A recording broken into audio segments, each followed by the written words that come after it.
अरे माई रे माई, अरे कौन करमावा कोई माई,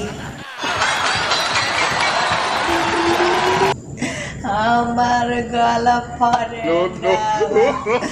छोड़ के गईल रे माई। बहुत पूजा पाठ कैनी तब चढ़ के गईल रे भाई।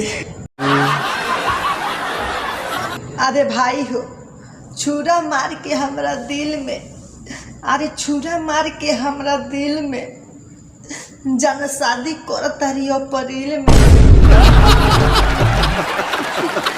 अरे भाई हो, बहुते पूजा पाठ कैनी, बहुते हम मेहनत कैनी, कौनो ऐसा दिन ना हुई कि ओकरा खातिर हम खा पी के ना भूखल हुई, तबु हमरा के छोड़ के चल गए।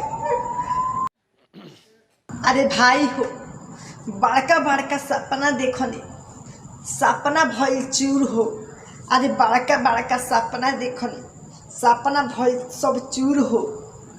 हम सोचले रही ओकरे से शादी करे, लेकिन साली छोड़ के जाती है हमसे दूर हो।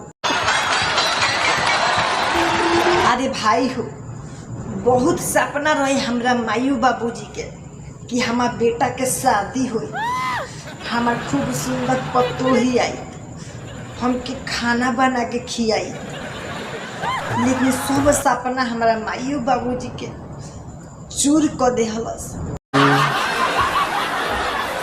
अरे भाई हो, क्या करे, काट देले बिया बहुत मेहनत से कि जाके 11 गो रुपया नेता कर दे, आ भर पे ढोचड़ के खा ले, आ झोरा में बांध के ले आए।